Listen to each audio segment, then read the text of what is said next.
그 일주일 중에 한 5일 정도를 저녁 식사를 늦게 합니다. 집회가 있거나 아니면 성경 공부가 있으면 제가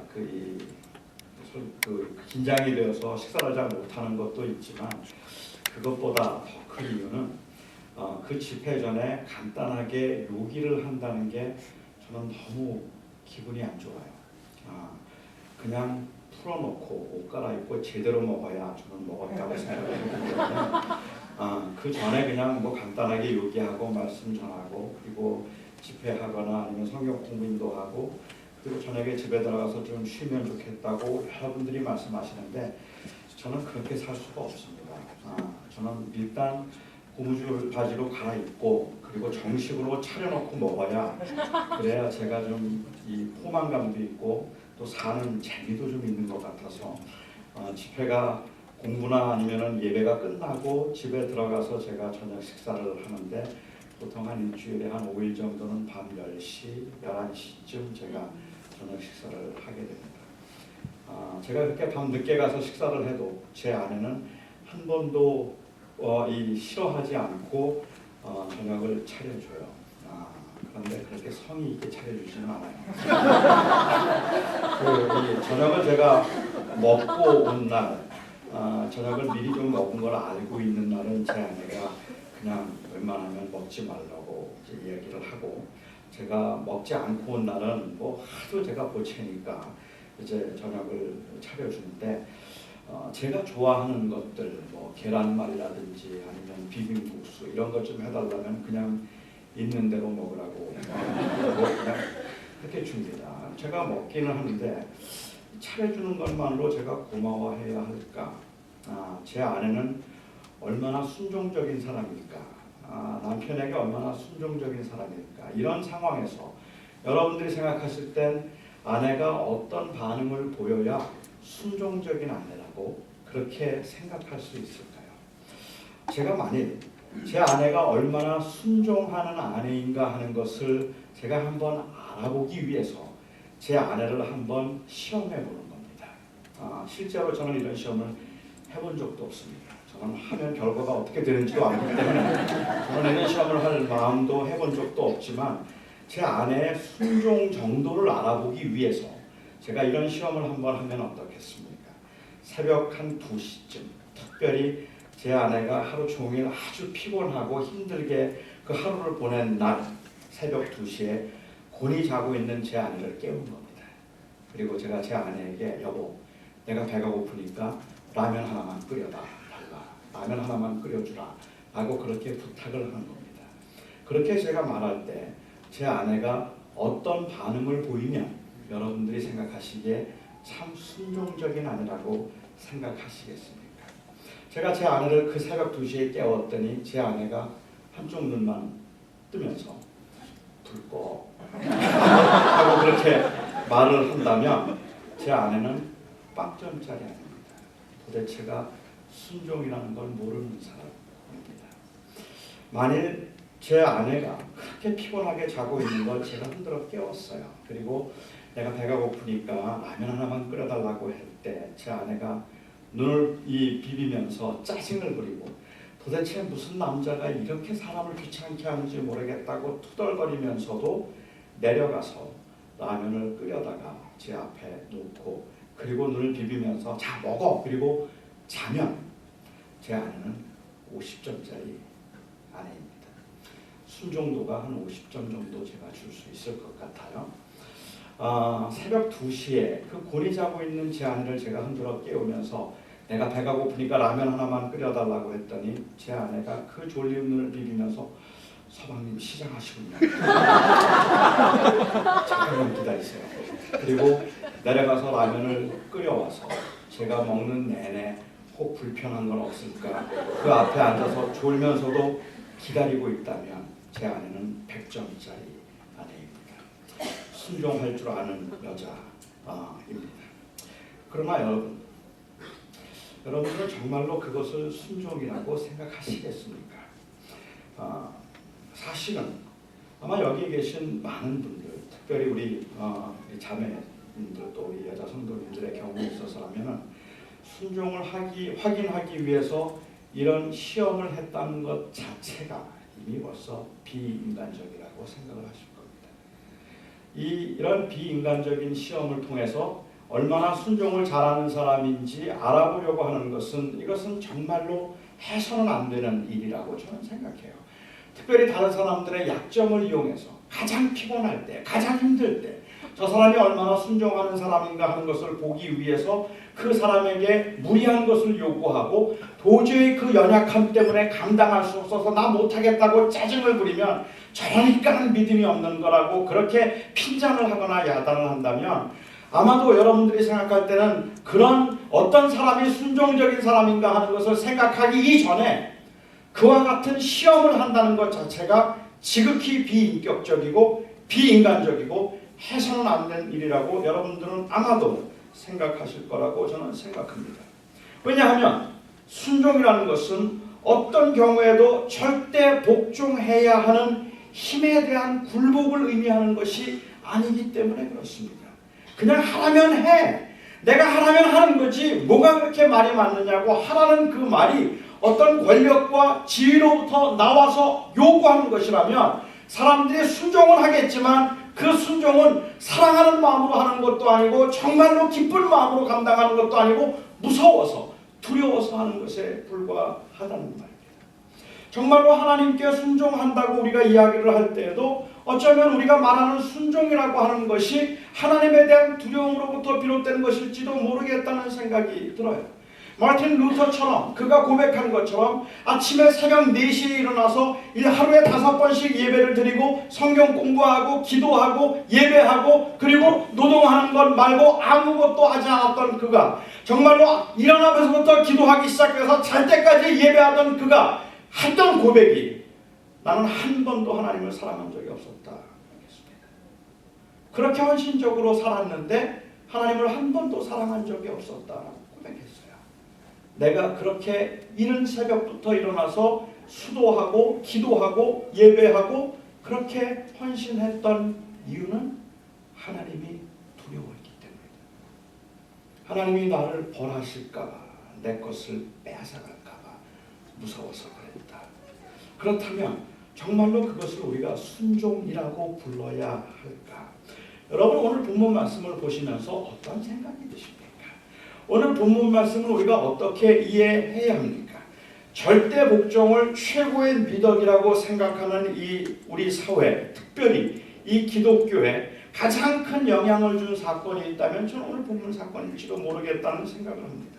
복종, 순종이란 무엇인가? 하나님께서 달라 하시면 아들이라도 줄 수 있는 것, 그것이 바로 진정한 순종이다 하고 그렇게 우리는 배웠고 그리고 그것을 보여주는 그 아주 가장 좋은 대표적인 사건이 바로 오늘 본문에 나와 있는 아브라함이 이삭을 제물로 바치는 사건이었던 것 같아요.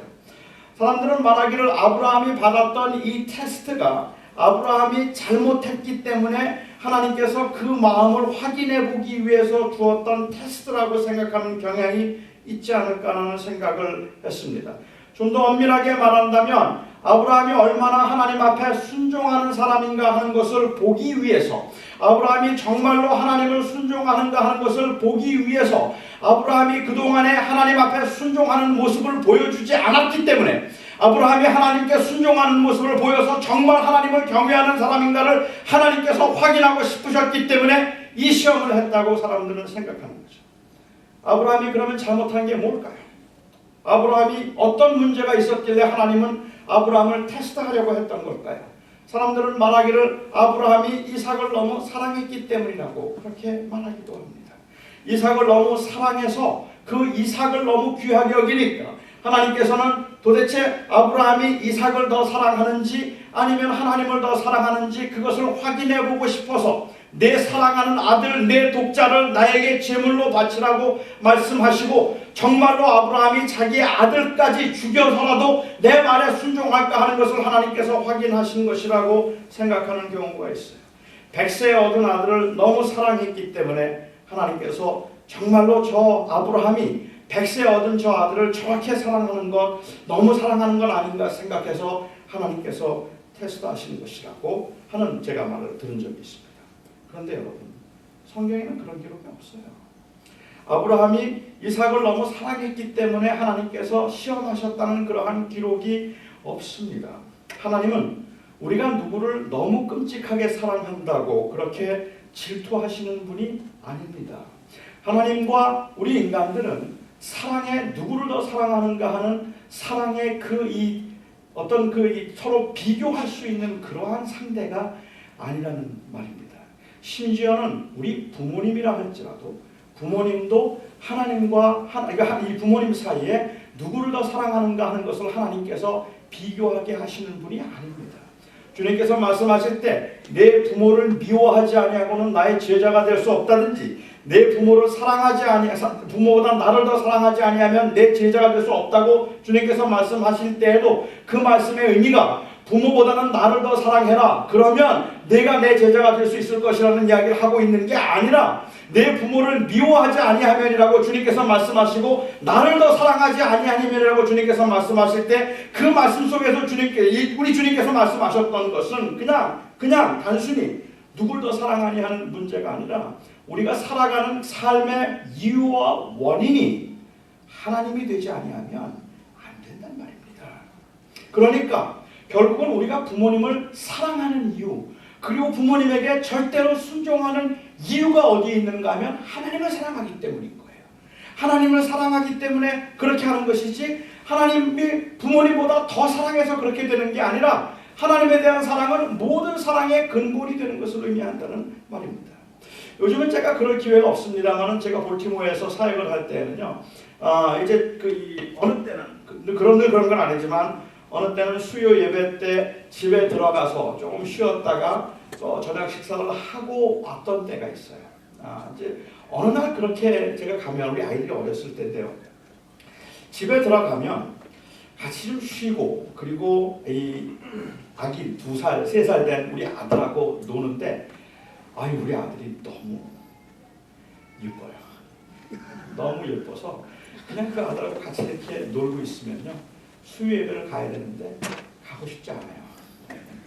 그래서 오늘은 그냥 얘하고 그냥 놀면 좋겠다. 교회 가지 말고 이 아들하고 좀 놀면 좋겠다. 이런 생각이 들 때가 있어요. 제가 제 아들을 너무 사랑해서 오늘은 수요 예배 가지 말고 이 아이하고 놀고 싶다고 그런 생각을 했다고 그날 밤에 주님께서 저에게 나타나셔서 내 사랑하는 아들 스누를 갖다 죽여라. 그렇게 주님께서 저에게 말씀하시는 분이실까? 저는 제 아내를 정말 사랑합니다. 제 아내를 너무너무 사랑해서 제가 제 아내를 참 사랑하고 아낀다고 하나님께서 어느 날 질투하시는 하나님께서 가만히 보니까는 저 녀석이 자기 아내를 나보다 더 사랑하는 것 같은데 누굴 더 사랑하는지 한번 테스트해 볼까? 그렇게 테스트하겠다는 마음에 하나님께서 저에게 내 아내를 갖다 버리든지 아니면 죽여라. 그렇게 말씀하신다면 여러분 같으면 예 그러시겠습니다. 이게 웬 떡인가 그러시겠습니다.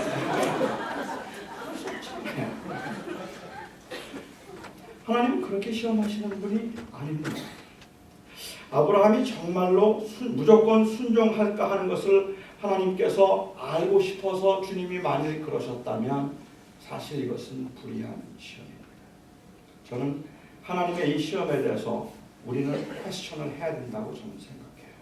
왜냐하면 제가 만일 아브라함이었다면 저는 하나님 앞에서 퀘스천했을 겁니다. 하나님은 물론 시대적으로는 차이가 있긴 하지만 율법에 주님께서 말씀하실 때 너희의 자녀를 불에 던지지 말며 제물로 주지 말라. 내 자녀를 제물로 죽이는 자는 내가 반드시 죽이리라. 주님께서 말씀하셨어요. 주님께서는 사람을 제물로 삼는 것을 기뻐하지 않으셨고 그것을 가증한 일이라고 말씀을 하셨고 실제로 주님께서는 어떤 이방 제사 가운데서도 사람을 종종 제물로 드리는 경우가 있었지만 주님은 그것을 아주 가증한 일로 보셨던 그 주님께서 지금 아브라함에게 자기 아들 이삭을 죽이라고 말하는 겁니다. 제물로 바치라고 말하는 겁니다. 이건 하나님의 성품에 맞는 일이 아닙니다. 하나님의 속성과 하나님께서 그동안 보여주셨던 하나님의 모습이 아닙니다. 그렇다면 정말로 저는 하나님 앞에 한번 퀘스천 해볼 수 있는 사건이었다고 저는 생각합니다. 오늘 본문 사건 제가 이해하기에는 그런 하나님의 성품이나 아니면 성경에 기록된 내용들을 볼 때 아브라함이 얼마나 순종적인 사람인가 하는 것을 테스트하기 위해서 한 시험이 아닙니다. 이 시험의 주제는 아브라함이 아닌 것 같아요. 저는 한번 이 사건을 좀 가만히 생각해 보고 싶습니다. 이 사건은 구속사적인 의미가 아주 강한 사건이라고 저는 생각합니다. 아브라함이 75세에 고향을 떠나서 그가 정말 고생을 많이 했어요. 이민 생활 다 그렇고 고향 떠나면 그렇겠지만 75세의 나이에 고향을 떠나서 그래서 그가 정착할 때까지 정말로 고생을 많이 했습니다. 어려운 일도 많이 겪었고 기근 때문에 다시 도망을 가기도 해야 됐었고 자기의 아내를 빼앗길 뻔한 적도 있었고 그리고 주변에 있는 사람들과 전쟁을 해야 됐던 그러한 경우도 있었습니다. 그렇게 힘들고 어려웠던 이민 생활을 다 마치고 아브라함이 이제 가장 안정된 그러한 그 삶을 살 그때에 사실 아브라함에게 있어서는 그 고난도 고난이지만 아브라함에게 제일 힘들었던 그 문제가 있다면 무엇인가 하면 바로 자식이 없었다는 거잖아요. 그 자식이 없기 때문에 하나님께서 내가 자식을 주겠다고 말씀하시고 하늘의 별과 같이 바다의 모래와 같이 내 자손을 번성케 하시라고 하는 주님의 약속의 말씀을 믿고 고향을 떠나서 가나안 땅에 정착했는데 그가 그 가나안 땅에 정착해서 살아가는 동안 하나님의 약속이 얼마나 더딘지 75세에 약속받고 100세의 아들을 얻었습니다. 이렇게 100세에 얻은 귀한 아들이면 이렇게 얻은 아들은 좀 빨리 장가를 가서 아이를 많이 좀 낳아줘야 되잖아요. 그런데 이삭이 결혼을 언제 했는지 아십니까? 40세에 했습니다. 40세에 결혼을 했는데 그 이삭조차도 아이를 가질 수가 없었어요. 그래서 그가 하나님 앞에 기도하고 60세가 되어서야 아들을 낳았습니다. 60세에 아들을 낳았는데 야곱과 에서 두 아들을 그래도 그나마 쌍둥이를 낳았습니다. 몇 살 때 낳았죠? 아브라함이 160세 때 낳았습니다. 이 두 아들이 이 15살 때 결혼하지 않았다면 성경은 틀림없이 그렇다고 기록하지 않으니까 175세에 아브라함이 죽을 때까지 하늘의 별과 같이 바다의 모래와 같이 내 자손을 번성케 하리라고 하는 주님의 약속을 믿고 그가 100년 기다려서 죽을 때까지 그가 얻었던 자손은 셋입니다. 이삭과 두 아들 야곱과 두 손자 야곱과 에서밖에는 없었어요. 하지만 그에게 이 하나님께서 약속하신 대로 아브라함은 얻었다는 그 사실이 아브라함에게 있어서는 더할 수 없는 큰 기쁨이었고 이 이삭이 잘 자라가는 것을 보면서 아브라함은 이제 더 이상은 내가 아무런 원이 없다고 말할 만큼 이민 생활에서 재산도 모았고 안정된 생활을 했고 자손을 얻었고 그 자식이 건강하게 자라가면서 이제 되었다라고 생각할 그때에 하나님께서 아브라함에게 나타나셨습니다. 그리고는 하나님께서 말씀하시기를 아브라함아 부르셨습니다. 아브라함은 제가 여기 있나이다라고 대답을 합니다. 내가 여기 있나이다라는 이 대답은 무엇이든 말씀하시든지 제가 주님 따르겠습니다 하는 그러한 의미가 그 안에는 담겨 있는 것 같아요. 순종적인 의미에서 말씀하십시오라고 그렇게 그가 주님 앞에 대답을 했는데 그때 주님께서 요구하셨던 명령은 그야말로 아브라함이 지금까지 모아놓고 참아놓았던 것들을 모두 다 손끝에 뺏어가는 그러한 끔찍스러운 명령이었습니다. 그날 주님께서 주셨던 말씀은 내 아들, 내 사랑하는 독자 이삭을 모리아 산에서 주라. 이것이 하나님께서 아브라함에게 주셨던 그 말씀이었습니다. 오늘 본문에는 그 말을 듣고 아브라함이 어떤 반응을 보였는가 어떤 느낌이었는가에 관해서 아무 이야기도 하고 있지 않습니다. 하지만 저는 아브라함이 비록 하나님 앞에 따지지도 않았고 불평하지도 않았고 주님께서 말씀하신 대로 그 다음날 아침에 그 이 제사 드릴 준비를 하고 이삭을 데리고 모리아 산으로 사흘 길을 떠난 것 그것은 분명히 맞지만 저는 그날 밤 도대체 아브라함은 어떤 심정이었을까? 하나님께서 하라고 하시니 주님께서 달라고 하시니 무엇이든지 주님께 드리겠습니다. 기쁜 마음으로 그 아들을 죽일 생각을 하고 그렇게 그날 밤을 보냈을까? 어떻습니까 여러분? 그랬을까요? 그럴 수 없었을 겁니다. 아마도 아브라함은 그날 밤새도록 잠을 이루지 못했을 겁니다. 그 속에 말할 수 없는 그 이 불안함, 두려움, 하나님에 대한 의문 도대체 하나님께서 왜 나에게 이러실까에 대해서, 무엇 때문에 내가 무엇을 잘못했길래 하나님께서 나에게 이런 시련을 주시는가, 왜 하나님은 이삭을 달라고 하시는가, 내가 혹시 하나님 앞에 범죄한 것이 있다면 무엇일까, 대신 이삭을 죽이는 대신에 내가 차라리 죽으라면 내가 그것도 할 수 있을 것 같은데 뭐라고 하나님 앞에 한번 항변이라도 해봐야 되나, 온갖 가지 복잡한 생각을 가지고 그는 밤새도록 잠을 이루지 못했을 거라고 생각합니다. 아브라함이 하나님의 뜻에 순종했다는 말의 의미는, 그러니까 순종했다는 것이 그래서 아브라함에게는 아무런 감정도 없었거나 아무런 슬픔이나 혹은 그 이 두려움이나 그 안타까운 마음이 그에게 없었다고 생각한다면 그는 틀림없이 자식을 사랑하지 않는 자입니다. 그가 정말로 그 100세 얻은 아들을 사랑했다면 못 견디게 힘들었을 겁니다. 견딜 수 없이 괴로웠을 겁니다. 그렇게 그 아들을 데리고 모리아산으로 가고 있었어요. 그렇게 가는 동안에 여러분 좀 궁금하지 않으십니까? 사라에게는 뭐라고 말했을까? 어떤 이야기를 했을까? 이 유대인들은 탈무드에 보면, 유대인들의 그 기록을 보면요, 유대인들은 이때 아브라함이 사라에게 말을 했다고 랍비들은 생각하는 것 같아요. 그래서 혹시 여러분들이 샤갈이라고 하는 이 주이시, 그 아메리칸 주의 그림 가운데 이 아브라함이 이삭을 제물로 바치는 그 그림이 있습니다. 샤갈의 그림 가운데. 그런데 그 그림을 보면 굉장히 화려한 색으로 되어 있는데 좀 재미있는 그림이에요. 아브라함이 이삭을 묶어놓고 이삭은 묶인 채로 한쪽 눈을 감고 한쪽 눈을 뜨고 있습니다. 그리고 아브라함은 칼을 들고 그를 죽이려고 하는 그 장면인데 그 옆에 숲이 있어요. 그 우거진 숲에 자세히 들여다보면 거기에 한 여인이 경악을 하고 있는, 그냥 그 소리를 지르고 있고 그 공포에 쌓여 있는 그 모습을 거기에다가 그려놓았습니다. 샤갈이 아마 생각했던 것은 그때 사라가 거기에 따라가지 않았을까 하는 생각을 했던 것 같아요. 그랬다면 사라는 어땠을까? 재미있는 건요, 22장에서 이 사건을 기록하고 난 다음에 23장에서 사라가 바로 죽습니다. 그래서 유대의 랍비들은 생각하기를 이 충격으로 죽었다고 생각할 정도로 이거는 끔찍스러운 사건이에요.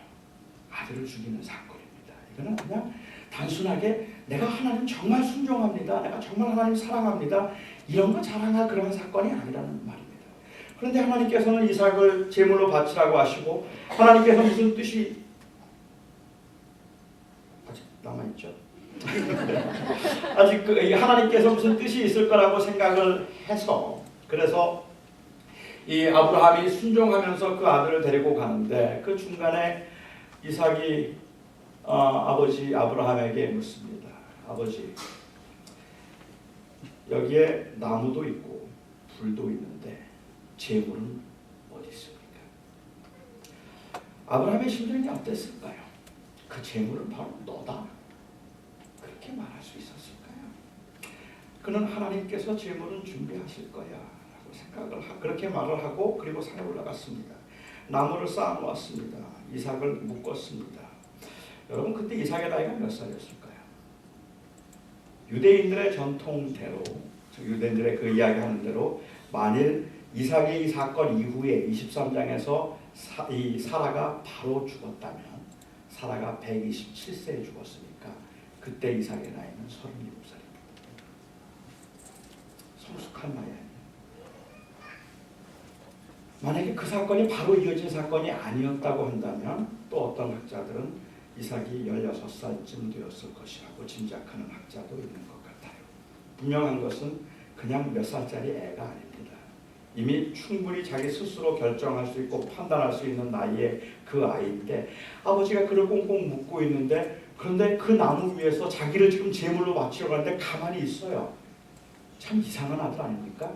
여러분이라면 어떻게 하셨겠습니까? 이 아버지가 미쳤나 그러고 그냥 아버지를 밀치고 도망가지 않았겠습니까? 그런데 그냥 그대로 가만히 있었어요. 아브라함이 그를 칼을 들어서 죽이려고 했습니다. 이거는 그냥 제스처로 한 게 아닙니다. 정말로 죽이려고 했어요.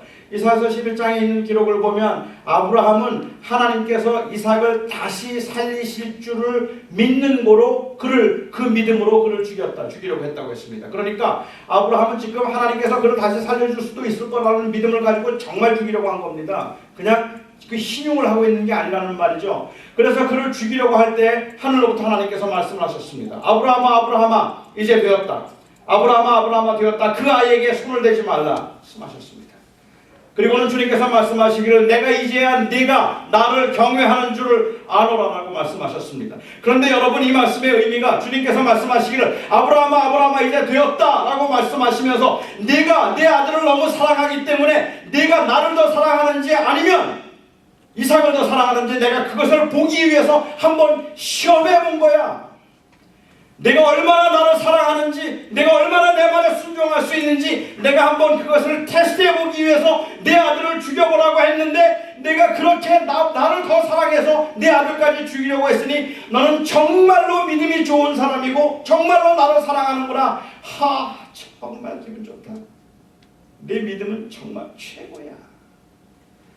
하나님이 그렇게 말씀하셨다면 저라면 저는 그때 하늘을 향해서 주먹을 들었을 거겠습니다.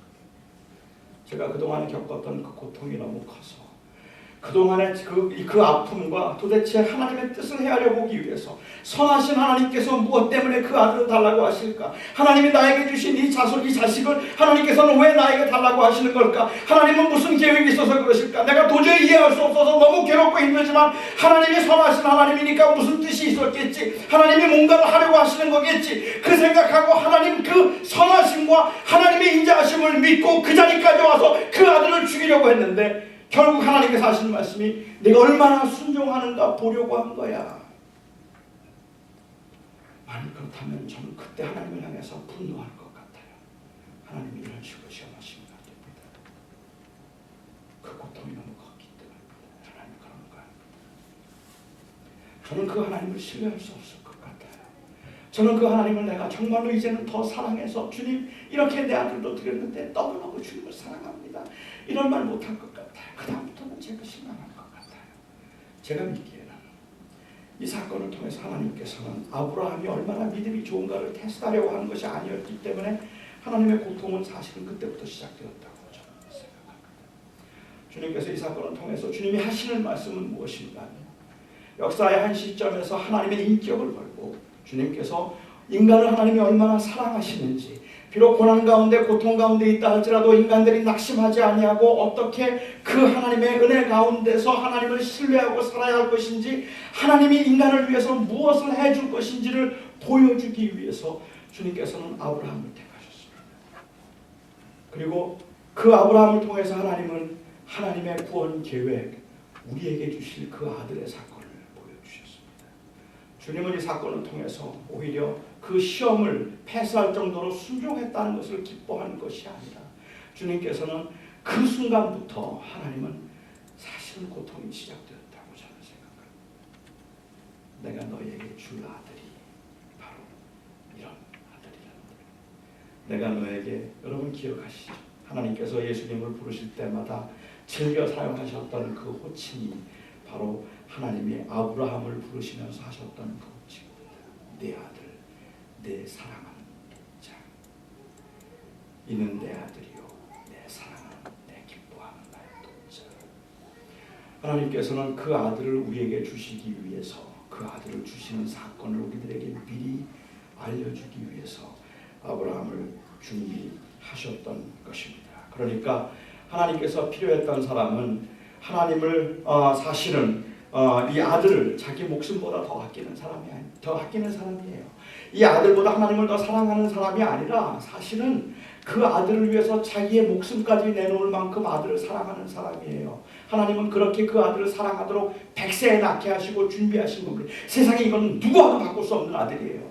이렇게 귀한 아들을 하나님께서는 준비시키셨고, 하나님께서 필요했던 사람은 그 아버지의 말에 순종할 수 있는 아들을 둔 사람이었다는 말입니다. 이삭과 같은 아들을 둔 사람이었어야 했고, 또 하나님께서 준비하셨던 사람은, 하나님께서 원하셨던 사람은 하나님이 말씀하실 때 하나님의 선하심을 믿기 때문에 이해하지 못하지만 그 하나님의 뜻에 순종하고자 하는 사람을 하나님께서 준비시키셨던 겁니다. 그러니까 하나님께서는 아브라함을 미리 준비시키시고, 아브라함의 사건을 통해서 하나님은 우리를 얼마나 사랑하시는가 하는 것을 보여주시고, 우리를 위해서 무엇을 하실 것인가 하는 것을 우리들에게 보여준 사건이라는 말입니다. 저는 창세기 22장에 나와 있는 아브라함이 이삭을 바친 사건은 아브라함이 얼마나 순종했는가 하는 것을 보여준 사건이 아니라 하나님이 얼마나 희생하셨는가를 보여준 사건이라고 생각합니다. 이 사건은 하나님의 사랑의 사건입니다. 이 사건의 주제는 인간이 얼마나 하나님을 사랑하는가가 아니라 하나님이 인간을 얼마나 사랑하는가를 보여주시는 사건입니다. 하나님께서 우리에게 그 아들을 주신 사건이 하나님에게 아들이 많기 때문에 그냥 주신 사건이 아니라 이 사건은 하나님께서 우리를 정말로 사랑하셔서 그 당신의 독자를 우리들을 위하여서 희생하게 하시는 그 엄청난 것을 보여준 사건이라는 말입니다. 그래서 주님께서는 이 사건을 통해서 우리들에게 그 하나님이 어떤 분인가 하는 것을 우리들에게 말씀하신 은혜의 사건인데 우리는 이 은혜의 사건을 율법의 사건으로 그냥 바꿔버렸어요. 그리고는 이 은혜의 사건을 율법의 사건으로 우리가 읽기 시작했습니다. 그리고는 우리는 자꾸만 사람들에게 강요하기를 아브라함이 자기의 아들을 순종하여서 바친 것처럼, 그래서 그가 믿음의 조상이 되었던 것처럼 하나님께서 당신들이 당신의 모든 것을 다 하나님 앞에 바치면 하나님께서 당신을 사랑하셔서 당신을 자녀 삼으시고 당신을 축복하셔서 당신을 번성케 하실 것입니다라는 그 말로 바꿔버렸다는 겁니다. 그런데 오늘 이 사건은 제가 이해하기에는 그런 사건이 아니라고 저는 생각합니다. 주님께서는 오늘 사건을 통해서 사실 아브라함이 하나님 앞에 이런 사건을 받고 난 다음에 아브라함이 받은 축복이 뭐였습니까, 여러분? 오히려 고난이에요. 이거 입고 난 다음에 사라가 죽었어요. 이거 입고 난 다음에 그 다음에 아브라함의 그 생애에 관해서는 이렇게 순종하니 하나님께서 복을 주셔서 모든 민족들이 그 앞에 와서 무릎을 꿇더라, 아니면 그 당대 동방의 최고의 부자가 되었더라, 이런 얘기 없다는 말입니다. 오히려 그 전에 복을 받았어요. 하지만 이 사건을 통해서 하나님께서는 순종하면 어떤 복을 주신다든지 아니면 이렇게 순종하면 하나님께서 그를 지켜주실 것이라고 하는 그러한 율법의 사건이 아니었다는 말입니다. 우리는 너무 많은 경우에 하나님이 우리에게 주신 그 은혜의 사건들을 자꾸만 율법의 사건으로 읽으려고 할 때가 많이 있는 것 같아요. 물론 우리가 재앙이 두렵기 때문이기도 하고 우리의 연약함 때문에 그렇다고 생각은 되긴 하지만 우리는 하나님의 그 신실하심과 하나님의 선하심이 어떤 것인가 하는 것을 확인하기 전에 우리가 마치 하나님의 재앙을 피하거나 은혜와 복을 받기 위해서 순종해야 될 것이라고 생각한다면 저는 하나님을 잘못 알고 있는 건지도 모르겠다는 생각을 합니다. 창세기 15장 보면 이 사건이 있기 바로 얼마 전에 하나님께서 아브라함하고 언약을 맺으시는 사건이 나옵니다. 그 사건을 보아도 참 재밌는 사건이라고 저는 생각을 합니다. 아브라함과 하나님께서 언약을 맺으시면서 하나님께서는 내가 너에게 아들을 줄 것이고 그 아들을 통하여 내 자손이 번성케 하리라고 했습니다. 그때 아브라함은 그 말을 믿었습니다. 그리고 하나님께서는 그 믿음을 귀하게 보셨습니다. 그리고 나서 하나님께서는 말씀하시기를 이제 이 가나안 땅을 내가 너에게 주겠다. 너와 너 자손에게 가나안 땅을 주겠다고 했습니다. 그런데 그때 아브라함이 퀘스천했어요. 그 이야기를 들으면서 아브라함이 말하기를 아브라함이 이 하나님 앞에 그가 이 디베이트를 했다고 해야 될까요? 아니면 하나님하고 아르규를 했다고 할까요? 하나님 앞에 리즈닝을 시작합니다. 그러면서 이 아브라함이 했던 말이 무엇인가 하면 하나님께서 이 땅을 나에게 기업으로 주실 그 증거가 어디에 있습니까? 라고 했습니다. Where is the evidence that you give this land to me? 이 땅을 나에게 줄 것이라고 하는 그 에비던스가 어디에 있습니까? 증거를 찾았어요. 그리고 하나님께서는 그에게 말씀하시기를 그러면 수양과 수염소와 소를 가지고 오고 비둘기를 가지고 와서 나에게 제물로 드리라 했습니다. 그 근동 지방에서 제사를 드리던 것처럼 양을 쪼개어 놓고 염소를 쪼개어 놓고 소를 쪼개어 놓고 그리고 이 집비둘기와 산비둘기는 쪼개지 않은 채 그대로 두었습니다. 그렇게 고기를 쪼개어 놓고 난 다음에 하늘로부터 응답이 올 것이라고 생각했는데 그런데 바로 응답이 내리지를 않았고 솔개가 자꾸만 그 제물로 들어오기 때문에 이 아브라함의 솔개를 쫓다가 너무 피곤해서 잠이 들었어요. 그리고 깜빡 잠이 들었다가 깨어났더니 어둠이 있어. 이미 벌써 저녁이 되었는데 깨어났더니 하나님께서 그때 아브라함에게 말씀하시기를 내 자손이 이방에 객이 되어서 400년 동안 고생하다가 400년 동안 종살이를 하다가 400년 후에 내가 큰 민족을 이루어 나오리라 말씀하셨습니다. 하나님께서 그 땅을 좀 이 땅을 나에게 유업으로 줄 것인지 그 증거를 좀 보여달라고 아브라함이 말을 했더니 재물 가져오라고 말씀하시고, 그래서 재물을 쪼개놓고 기다리는데 하나님께서 응답하지 않으셔서 그 기다리다가 그냥 깜빡 잠이 들었다가 깼더니 그 다음에 하나님께서 말씀하시기를 이제 내 자손이 종살이를 400년 동안 하다가 나올 거다, 이렇게 말씀하셨어요. 그렇기 때문에 많은 사람들은 이 말씀을 보면서 무슨 생각을 하는가 하면 아브라함이 뭘 잘못했는가를 생각합니다. 하나님이 도대체 왜 이렇게 화가 나셨을까? 아브라함이 뭘 잘못했을까? 여러분, 이 사건을 보면서 아브라함이 뭘 잘못했다고 생각하십니까? 우리가 생각해 볼 만한, 저희가 생각해 볼 만한 아브라함의 실수 한 3가지 정도 되는 것 같아요.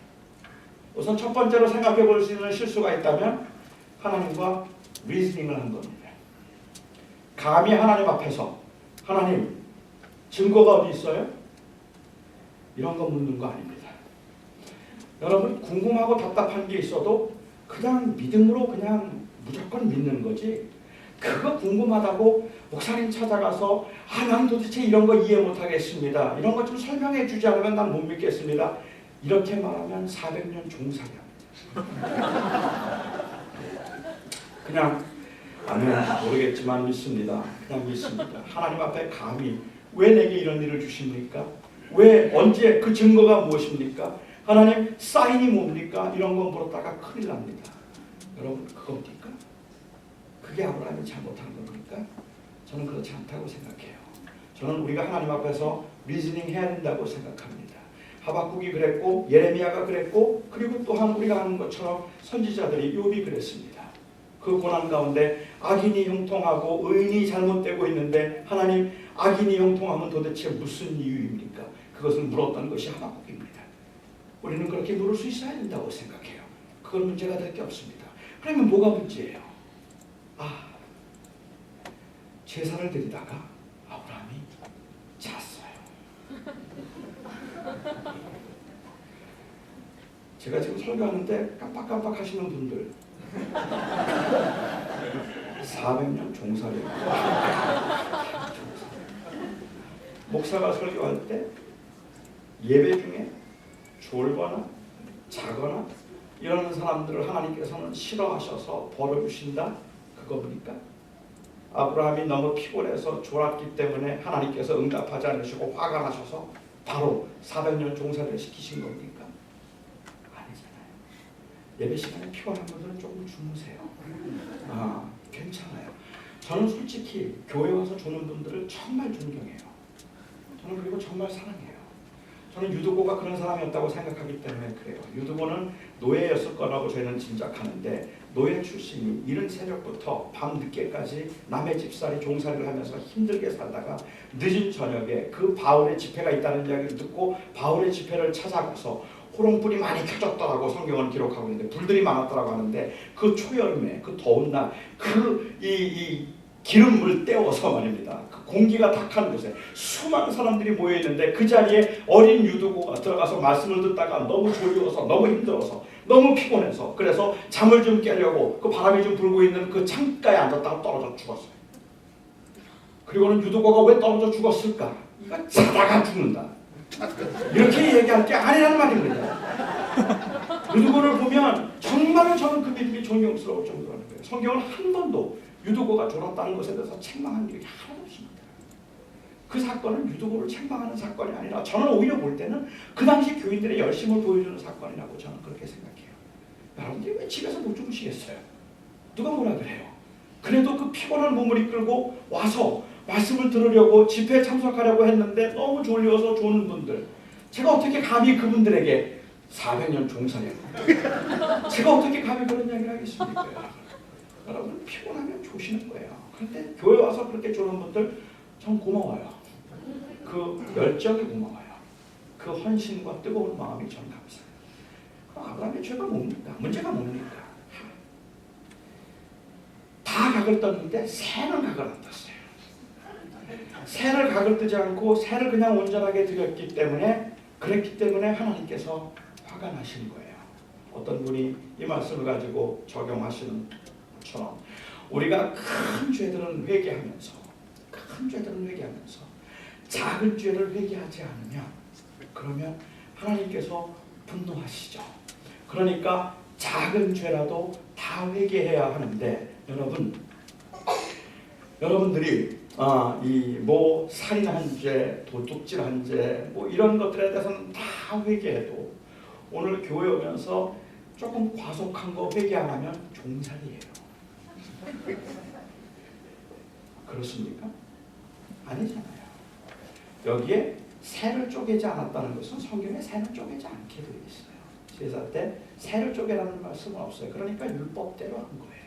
새는 쪼개지 않았습니다. 새는 쪼개지 말라고 했으니까. 아브라함의 잘못이 뭐죠? 자, 이게 문제라는 말입니다. 고난의 현실 앞에 서면 우리는 항상 생각이 뭘 잘못해서 이럴까라고 하는 그런 율법적인 이 의미로 우리는 그것을 받아들이게 되고 자꾸 아브라함의 잘못을 찾으려고 하는데 아브라함은 잘못한 게 하나도 없어요. 오늘 이 사건은 오히려 하나님께서 아브라함하고 지금 언약을 맺고 계시는 사건이라는 말입니다. 그 언약을 맺으시면서 주님께서 이 땅을 기업으로 받을 증거가 무엇입니까? 그때 주님께서 말씀하시기를 내가 이 땅을 받기 위해서 이제 400년 동안 그 애굽에 들어가서 종살이를 하며 큰 민족을 이루어서 다시 이 땅에 나오게 될 텐데 그 고난의 현실에 있다고 할지라도 400년 종살이를 하는 동안이라고 할지라도 내가 결코 낙심하거나 의심하거나 두려워하지 말아야 할 것은 바로 그것이 민족을 이루기 위한 큰 민족을 이루기 위한 나의 계획이 있다는 사실을 말하고 계신 거예요.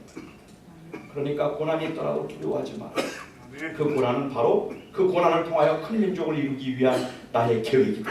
그 말씀을 주님께서 나시고 그것을 통해서 하나님은 그 땅을 가나안 땅을 이 아브라함의 자손들에게 주겠다는 하나님의 약속을 하고 계시는 겁니다. 그 언약을 맺으시고 난 다음에 그 다음에 그 하나님이 그 말씀을 하시고 난 다음에 하늘로부터 그 풀무가 보였습니다. 퍼니스가 보이고 하늘로부터 그 퍼니스가 그 풀무가 내려와서 그 쪼갠 고개 사이로 지나갔다라고 얘기합니다. 아주 의도적으로 쪼갠 고기 사이로 이 풀무가 지나갔다는 이야기를 창세기 15장은 강조하고 있습니다. 저는 이 사건을 볼 때마다 너무너무 감동이 되는 사건이에요. 왜냐하면 그 당시 근동지방에서 고기를 쪼개놓고 조약을 맺을 때는 약소국과 강대국이 조약을 맺습니다. 약소국과 강대국이 조약을 맺으면서 이제 내가 너를 지켜줄 것이고 너를 보호할 것이니까 그러니까 너는 나에게 조공을 바치고 나를 섬기라. 그래서 내가 당신을 섬길 테니까 제발 우리를 공격하지 말고 우리를 괴롭히지 말아 주시옵소서라고 그 조약을 맺으면 고기를 쪼개놓고 난 다음에 반드시 약소국의 왕이 지나가게 돼 있어요. 그 약소국의 왕이 지나가는 이유는 내가 어기면 너는 이와 같이 죽으리라. 그 뜻입니다. 하나님께서는 그런데 아브라함과 언약을 맺으시면서 그 증거를 보여달라는 그 주님의 그 하나님의 이 아브라함의 요구에 하나님이 친히 그 사이를 지나가시는 겁니다. 하나님이 그 언약에 사인을 하시는 겁니다. This shall be done. It certainly shall be done. 반드시 이루어지리라. 내가 약속한다. 말씀하고 계시는 것입니다. 우리가 비록 고난 가운데 있을지라도 어렵고 힘든 시간들이 있고 환난 가운데 있을지라도 저의 마음속에 위로가 될 수 있는 것은 이것들이 다 나중에는 잘 되어서 내가 부자가 될 것이라는 그러한 무지개 같은 꿈 때문에 그런 게 아닌 겁니다. 왜 나에게 이런 고난이 있을까? 왜 이렇게 힘든 일들의 연속일까? 왜 하나님께서는 내 문제를 바로 풀어주지 아니하실까? 어찌하여 내가 그렇게 기도함에도 불구하고 하나님께서는 나를 이렇게 힘들게 만드실까? 너무 답답하고 힘들어서 정말 하나님께서 나를 사랑하시는가라고 그렇게 답답하여 하나님 앞에 항변하고 싶을 때마다 하나님이 틀림없이 나를 사랑하신다는 것을 확인할 수 있는 사랑의 가장 확실한 확증은 바로 예수의 사랑. 그 예수 그리스도가 나를 위해서 죽으셨다는 것, 그것을 통해서 하나님은 This much I love you, 그 말씀을 우리에게 하시는 겁니다. 주님은 이 말씀을 통해서 우리들에게 How much do you love me? 이 질문을 하고 있는 게 아니에요. Would you be willing to give your son? 그 질문을 하고 있는 것이 아닙니다. This much I love you, I am willing to give my son to you. 이게 바로 이 사건의 메시지입니다. 그러니까 우리는 이 넘쳐난 은혜의 사건을 자꾸만 우리는 이것을 율법으로 해석을 하려고 하고 율법으로 풀려고 하다 보면 그 다음에 순종이라는 이 단어는 너무너무 무거운 단어예요. 이 순종이라는 단어는 우리에게는 너무 큰 짐이 되는 단어예요. 하나님 도대체 뭘 자꾸 원하세요? 뭘 자꾸만 달라고 그러세요 하나님? 왜 자꾸 이렇게 나를 힘들게 만드시는 겁니까? 라고 말할 만해요. 그런데 안 할 수가 없어요. 안 하면 맞아요. 안 하면 하나님께서 벌을 주시고, 그래서 주일날 한 번 빠지면 아들이 다리가 부러지고, 11조 한 번 안 냈다면 그러면 그냥 집에 금방 교통사고가 나고, 뭐 이런 일들이 벌어지기 때문에 안 할 수도 없어서 하나님 앞에 그렇게 순종하고 있는 모습, 그 하나님에 대한 두려움과 공포로 하나님 앞에 드리지 않으면 안 되어서 드리고 있는 그 모습, 여러분은 주님께서 그것을 기뻐하시고 받으실 거라고 생각하십니까? 주님께서는 정말로 그런 순종을 우리에게 원하신다고 생각하십니까? 아닙니다. 우리는 아무것도 하지 않아도 괜찮아요. 주님께서 우리들에게 아무것도 요구하지 않고 계시는 겁니다. 주님이 우리에게 요구하는 건 아무것도 없습니다. 우리가 잘못하고 있는 것은 자꾸만 우리는 하나님을 임프레스함으로 인하여서, 우리의 그 어떤 그 순종과 노력을 통해서 하나님을 임프레스함으로 인하여서 하나님께서 나를 지켜주시고 보호하실 것을 기대하고 있는 것인데, 하나님께서 우리들에게 말씀하고 계시는 것은 우리가 그렇게 하나님을 임프레스하려고 하지 않는 것이 아니라 I want you to be impressed by me. 주님이 원하시는 건 우리가 그 주님께 임프레스 되기를 원하시는 거예요. 주님이 원하시는 건 주님의 사랑을 알기를 원하시는 것이지, 우리가 사랑함으로 사랑받기를 원하시는 게 아니라는 말입니다. 우리가 사랑하는 이유는 사랑받기 위해서가 아니라 사랑받았기 때문입니다. 하나님께서 우리를 그렇게 사랑하셨기 때문에 우리는 그 주님의 은혜 때문에 주를 위해서 살고 싶은 것입니다. 이제 그 열망이 바로 그 은혜로부터 비롯된다고 저는 생각합니다. 마태복음 5장에서 주님께서 율법을 해석하시면서 그렇게 말씀하셨습니다. 옛사람에게 이른 바 살인하지 말라는 말을 너희가 들었거니와 나는 네게 이르노니 형제를 미워하거나 형제를 보고 미련한 자라 말하는 자도 다 지옥에 들어가리라. 옛사람에게 말한 바 간음하지 말라는 말을 너희가 들었거니와 나는 네게 이르노니 여자를 보고 의욕을 품은 자마다 이미 간음한 자니라. 옛사람에게 이른 바 헌맹세를 하지 말라는 말을 너희가 들었거니와 나는 네게 이르노니 도무지 맹세하지 말고 하늘로도 말고 땅으로도 말고 예루살렘으로 하지 말고. 하늘은 하나님의 보좌이며 땅은 하나님의 발등상이며 예루살렘은 하나님의 거룩한 도성이니 심지어 내 생명으로도 맹세하지 말라 말씀하셨습니다. 옛사람에게 말한 바 이웃을 사랑하는 말을 들었거니와 나는 네게 이르노니 내 원수까지로도 사랑하여서 내가 오리를 가자 하는 자에게 심리를 동행하며 겉옷을 달라 하는 자에게 속옷을 달라 하는 자에게 겉옷까지도 주라. 주님께서 그렇게 말씀하셨습니다. 여러분, 이 주님의 말씀 가운데서 주님이 하고자 하시는 말씀은 질문은 두 가지라고 생각했습니다. 첫 번째, 주님께서 하시는 질문은 무엇인가 하면 형제를 미워하면 살인한 자라고 말씀하셨어요. 살인한 자는 지옥에 간다고 말씀하셨어요. 간음한 자는 돌에 맞아 죽어야 합니다. 그런데 누구든지 여자를 보고 의욕을 품었으면 다 간음한 자라고 말씀하셨어요. 그리고 주님께서 우리에게 말씀하십니다. 하실 수 있어요? 할 수 있습니까? 우리는 못해요. 우리는 그렇게 할 수 없어요. 그래서 우리는 주님 앞에 고백합니다. No, we can't. 못합니다. 우리는 그런 능력이 없습니다. 우리는 죄인입니다. 우리는 죄인입니다. 그럴 수 없습니다. 못합니다. 그리고 주님께서는 말씀하십니다. So I did it for you. So I died for you. 그래서 내가 너를 위하여 죽었다. 내가 그것을 할 수 없기 때문에, 내가 행위로는 하나님 앞에 온전해질 수 없기 때문에 내가 너를 위하여 죽었다 말씀하십니다. 이것이 은혜입니다. 그런데 이 은혜를 받고 난 다음에 주님께서는 그 다음에 그 산상수훈을 읽으면서 우리가 조심해야 되는 것은 I did it for you. 그리고 주님이 우리에게 물으십니다. 그 은혜에 감격하고 그 은혜에 사로잡힌 우리들에게 So, would you do it? 한번 해볼래? 할 수 없지만 음란하게 살지 않고 형제를 사랑하고 진실하게 살아가고 내 것을 양보하는 그 삶을 한번 살아볼래? 라고 물으면 여러분 뭐라고 대답하시겠습니까? 뭐라고 대답하시겠습니까? Yes, I would. I can't, but I would. 할 수 없습니다. 하지만 하고 싶습니다. 왜요? 은혜 때문에. 우리가 받은 은혜가 있기 때문에, 그 예수 그리스도의 은혜로 내가 거듭났고 하나님의 사람이 되었기 때문에 내가 그렇게 살 수 없는 그러한 그 연약함이 너무 답답하고 안타깝지만 그럼에도 불구하고 그렇게 살고 싶은 겁니다. 순종은 어디에서부터 비롯되는가? 순종은 바로 은혜에서부터 비롯되는 겁니다. 우리가 순종할 수 없는 이유가 있다면 우리의 의지가 부족해서 그러는 것이 아니라, 우리가 순종할 수 없다면 그것은 우리가 단지 그냥 너무 무기력해서 그런 것이 아니라 어차피 우리는 절대로 못할 겁니다.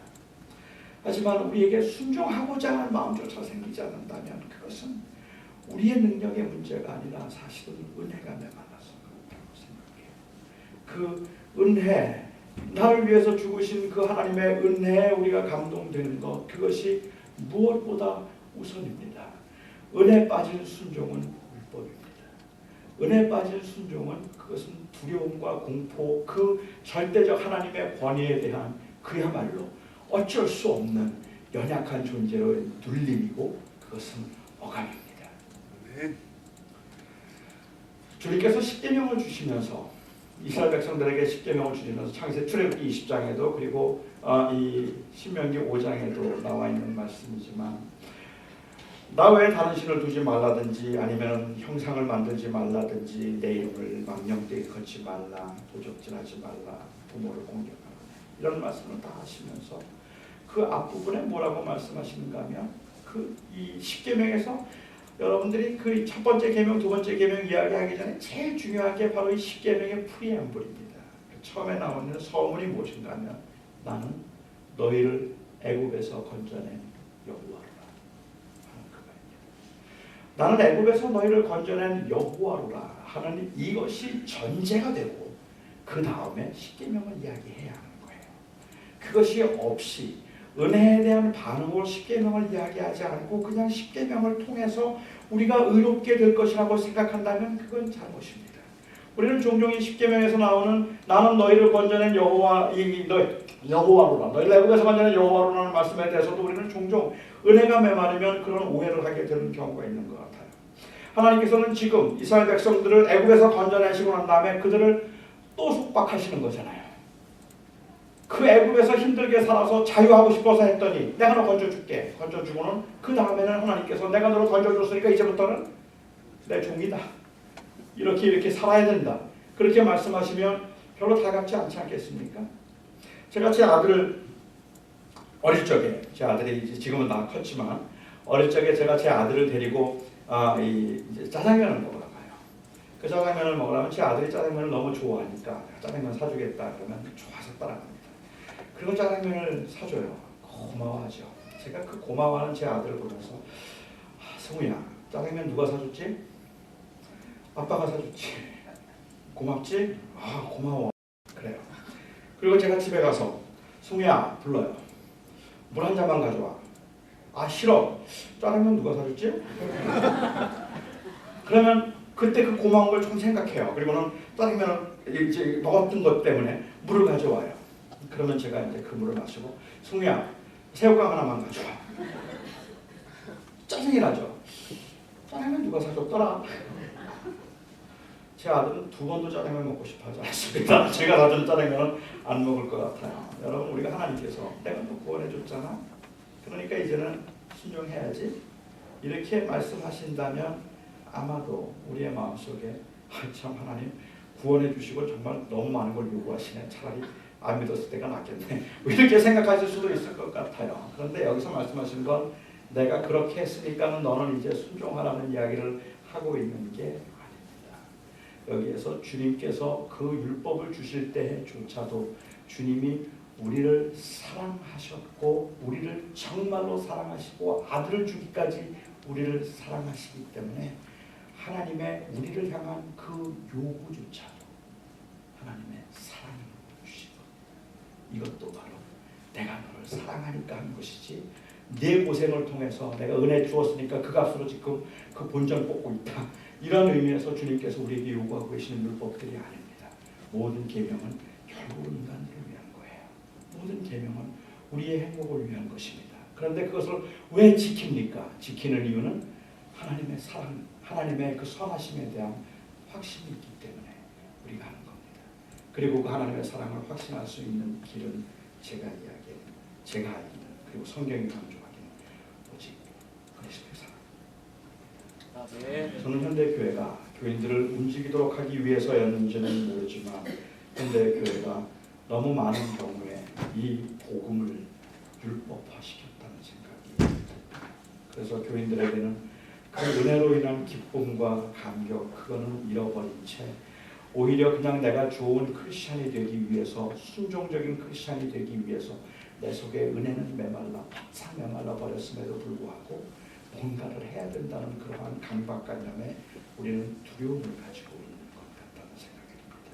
그래서 순종이라는 단어를 들으면 우리 안에 큰 기쁨이 일어나기보다 순종이라는 말을 들으면 우리는 금방 경직이 돼요. 뭘 원하는 거야? 도대체 뭘 얼마나 하라는 거야? 하는 것을 우리는 생각하게 됩니다. 그런 거 아닌 것 같아요.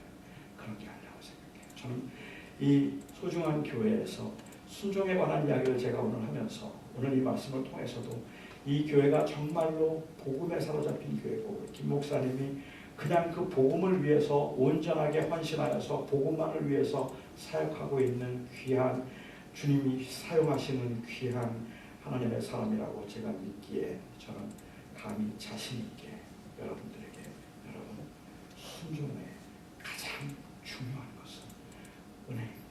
아멘. 복음입니다. 아멘. 이 말씀을 제가 여러분과 함께 나누고 싶었습니다. 저는 그래서 이 시간도 우리가 순종에 관한 이야기를 하면서 여러분 주님 앞에 더 헌신하세요. 주님 앞에 더 헌신하세요. 주님 앞에 더 주님을 사랑하세요 하는 그 말하기 전에 오히려 사도 바울이 에베소 교인들을 향해서 했던 그 말을 저는 기억하고 여러분과 함께 나누고 싶습니다. 보통 우리는 기도할 때도 그렇고 우리가 그 목사가 교인들을 위해서 기도할 때도 목숨보다 하나님을 더 사랑하게 하시고 자식보다 하나님을 더 사랑하게 하시고 뭐 우리가 그런 기도를 하기가 쉽잖아요. 그래서 우리는 그렇게 기도하기 기도하기가 쉬운데 이 바울이 에베소 3장에서 야곱 이 에베소 교인들을 위해서 기도하면서 했던 그 기도가 나는 너희들을 구원하신 하나님의 은혜에 무한히 감사하며 하나님을 사랑하기를 원한다고 말하지 않고 네가 그리스도의 사랑의 깊이와 넓이와 길이와 높이를 더 알기를 원한다. 그게 그의 기도였습니다. 아마 목사님도 그러실 것이고 저도 말씀을 전하면서 제가 하고 싶은 이야기가 있다면 2013년 여러분 주님의 은혜 안에 완전히 들어가시기를 바랍니다. 아멘. 사로잡히시기를 바랍니다. 아멘. 모든 움직임들이 이 찬양도 그리고 이 섬김도 이 봉사도 그 은혜에 대한 반응이어야 할 것입니다. 아멘. 어느 할머니가 마지막으로 설교를 마치면서 여기 말씀을 하고 싶습니다. 어느 할머니가 너무 외로웠다고 해요. 너무 외로워서 친구가 좀 필요했습니다. 그래서 이 애완용 동물을 파는 가게를 갔습니다. 애완용 동물을 파는 가게에 가서 이 앵무새를 한 마리 사기로 했어요. 친구가 필요했으니까 앵무새를 사러 가서 주인에게 거듭 확인을 했습니다. 이 앵무새가 정말로 말을 할 줄 압니까? 물었습니다. 그랬더니 주인이 이 앵무새 말 잘합니다. 앵무새가 말을 잘한다고 해서 그 앵무새를 샀어요. 그리고 집에 왔습니다. 다음날 할머니가 가게로 찾아오셨어요. 얼굴색이 별로 좋지 않았습니다. 할머니가 이 주인에게 말합니다. The parrot doesn't talk. 앵무새가 말을 하지 않습니다. 했어요. 그러니까는 이 주인이 아주 미안해하면서 정말 미안합니다. 그런데 혹시 새장 안에 그네 있습니까? 그네 없는데요. 새들은 그네를 타면 기분이 좋아져서 말을 합니다. 그러니까 그네 하나 사가세요. 그래서 새가 말하도록 하기 위해서 그네를 사가지고 왔습니다. 다음날 할머니가 가게를 찾아오셨는데 여전히 안색이 안 좋아요. Parrot still doesn't talk. 아직도 말하지 않습니다. 정말 죄송합니다. 혹시 새장 안에 사다리 있나요? 사다리 없는데요. 사다리를 하나 사가시죠. 새들은 사다리를 오르락내리락 하면 기분이 좋아져서 말을 할지도 모릅니다. 그래서 새가 말하도록 하기 위해서 사다리를 사가지고 갔습니다. 다음날 할머니가 또 오셨습니다. 말씀하십니다. 아직도 새가 말을 하지 않습니다. 정말 죄송합니다 할머니. 혹시 새장 안에 거울 있나요? 거울 없는데요. 새들은 거울을 보면 자기 친구를 보는 것처럼 그 거울을 보면서 말을 할 수 있습니다. 거울 하나 사가시죠. 굉장히 괘씸하다는 생각이 들었지만 거울을 사가지고 왔습니다. 그리고 다음날 할머니가 또 왔습니다. 안색이 완전히 달라졌어요. 주인이 묻습니다. 새가 말했나요? 그 그러자고 할머니가 아주 풀이 죽어서 말합니다. 아니요, 새가 죽었어요. 정말 미안합니다. 정말 미안합니다. 그런데 새가 죽으면서도 아무 말도 정말 한마디도 하지 않고 죽었습니까? 새가 죽으면서 딱 한마디 하고 죽었습니다. 뭐라 그러던가요? 새가 죽으면서 말하기를 그 가게에 먹을 건 안 팔던가요? 그 말 한마디 듣고 굶어 죽었습니다. 새가. 그 새가 말하도록 하기 위해서 거울 사다 놓고 사다리 사다 놓고 그네 사다 놓고 먹는 걸 주는 걸 잊어버렸어요. 그래서 그 새가 굶어 죽었어요. 어느 목사님이 이 비유를 말씀하시면서 오늘날 교회에 예수가 질식하고 있다라는 말씀을 하신 적이 있습니다. 교회를 성장시키기 위해서 너무 많은 프로그램들이 있고 너무 많은 봉사가 있고 너무 열심히 하는데 그 안에 은혜가 죽었어요. 그리스도가 없어요. 그래서 그 심령은 메말라가고 그 프로그램도 얼마나 귀해요. 그리고 그 성경 공부도 그 훈련들도 얼마나 아름다워요. 이 모든 것들이 다 필요한 이유는 은혜 때문인데 은혜 잃어버리고 그리스도 놓치고 그리고 그것들 하고 있으면 어찌 되겠습니까? 우리의 순종에 예수 그리스도가 빠지면 그 은혜가 빠지면 그 순종은 주님이 기뻐하실 만한 순종이 아닙니다. 주님은 그것을 원하시지 않는 것 같다. 여러분 금년에 열심히 사십시오.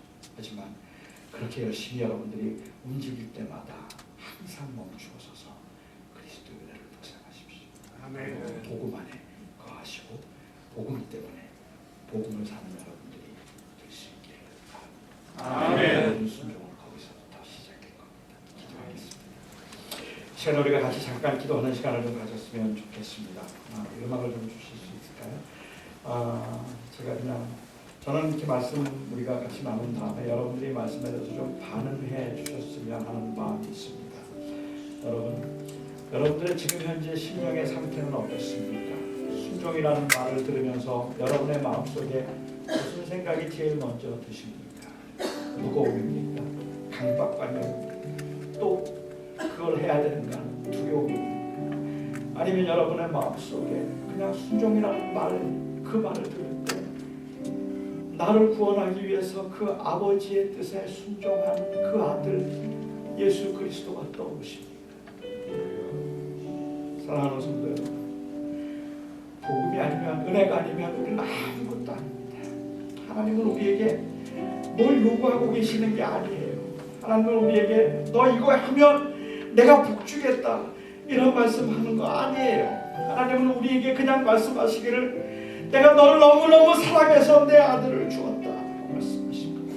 내가 너를 사랑하여 내 아들을 주었으니 내가 고난 가운데 있다 할지라도 내가 이해할 수 없는 상황에 처했다 할지라도 낙심하지 말고 힘들어하지 말고 절망하지 말고 내가 내 안에 거하라 주님이 말씀하시는 것입니다. 이것이 바로 최고의 순종입니다.